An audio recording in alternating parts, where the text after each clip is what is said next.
Well, it definitely took a little while, but it looks like Huni has finally signed his contract, dotted the I's, lined through the T's with Echo Fox. The team confirming that their lineup for the 2018 split is going to be Huni, Dardoch, Fenix in the mid lane, and then Altec and Adrian making up that bottom lane. I mean, we've kind of figured this is going to be the case for almost 2 weeks now. Yeah. But it's definitely an explosive roster in more than one way, of course.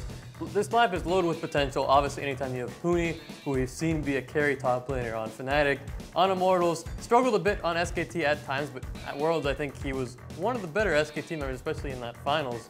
And then you look at Dardoch in the jungle. We've seen his highs, we've also seen his lows when it comes to his attitude, but apparently, according to his social media, he's turned that around. He's got help with his anger issues and his mindset. So maybe now with Huni and this new team, Fenix, Altec and Adrian, we'll see a different Dardoch. And if this team can reach their potential, they're very dangerous.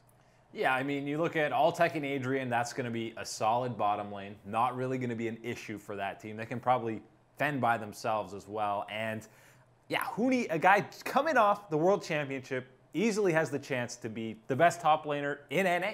The best top laner this split. And if Dardoch is throwing focus there, I mean, that could be potentially one of, if not the best topside in the league, which is really saying something because there's a lot of good combos going over there. But on the other side of things, the meta could not really fit the champions that Huni's playing.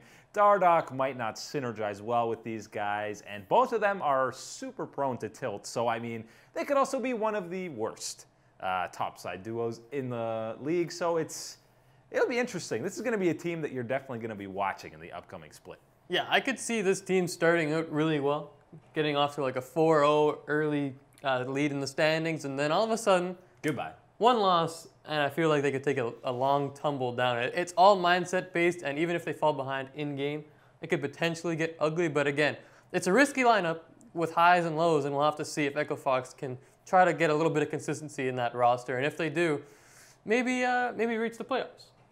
Yeah, I think they definitely have the chance to do that. But again, it is very competitive. I see them kind of hovering in that middle ground in between that 5, 6, 7, 8, that whole 4-spot chunk in the middle there. But yeah, if they don't get too ahead of themselves and, you know, actually kind of develop some chemistry, which is still a pretty big question mark with this team, I think they could definitely vie for one of those playoff spots. Yeah, I'm with you. It's going to be very close. And again, who knows with Huni on this team now, huge signing, what Echo Fox can do.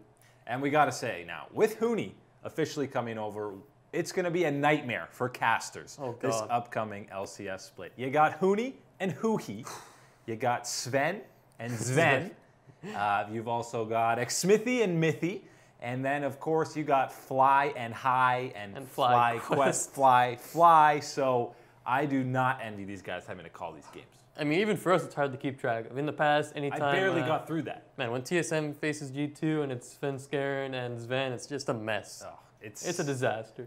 It's pretty awesome, though, because it's going to bring a lot of hilarious moments, yes. I'm sure. Echo Fox also announcing their Academy team. They just, all right, here's the whole thing. No slow releases with them. We're the second team after FlyQuest to announce their full Academy team. And you've got Alorum in the top lane, the Odd Orange in the jungle, who a guy who's been pretty hyped for a while. He hit Challenger when he was like 14, which is insane. I was doing absolutely nothing productive when I was 14.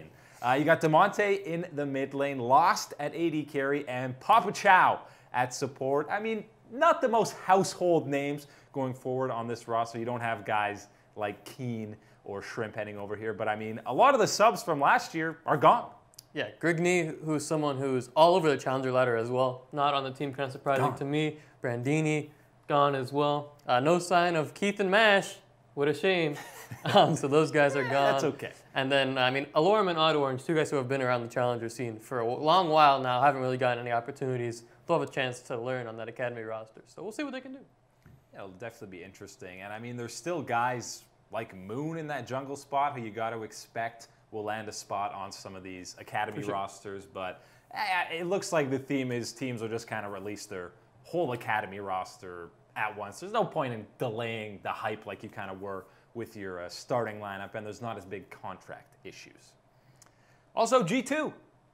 I don't know if you heard, but they've been heavily linked to Jankos. I feel like we've talked about this 10 times. Yep, we have. But now G2 themselves confirming the starting roster for the 2018 spring split. So now we can finally see this beast as it is with Wonder in the top lane. Jankos is in fact coming over to G2, confirmed. Perkz staying in that mid lane, and Hjarnan and Wadid in the bottom lane. And Jankos, I'm paraphrasing this a bit, but he basically said, now that I have Perkz under my control, I will destroy everything. That's some mad scientist level stuff right there. I'm very excited for the post-game interviews with Perkz and Jankos. Both those guys, hilarious. Even at All-Stars, you see Jankos trolling Power of Evil in a little interview with Travis. Yeah. So it's going to be a lot of fun watching those two guys, but even on the Rift, excited to see what kind of chemistry they can pull off. Anytime you get a mid-jungle duo with that much talent, they can single-handedly win the game, and as long as you have some solid laners. Obviously, Wonder was decent with Splice, and Hjarnan and Wadid, an underlooked duo on Rocket just because that team was so awful on the other parts of that roster. So I think it's a pretty solid unit, and I expect good things, especially with the Jankos-Perkz duo coming together. Yeah, now, I'm not calling this a super team by any means, No. but it can definitely be a top team in EU, and Jankos and Perkz should really be, especially with a lot of mid lane talent leaving, they should be the premier jungle mid lane duo heading into the LCS next split. Can't see why they wouldn't be. No, it'd be hard to argue otherwise. Yeah, so that's G2. We'll see. Still, there's a lot of question marks with the rest of the EU rosters, but you got Echo Fox lineup finally confirmed, the G2 roster finally confirmed, and it's finally, these rumors are finally coming to fruition, and as they keep on coming through, we'll keep on bringing them to you. Make sure to like, comment, and subscribe for more esports content.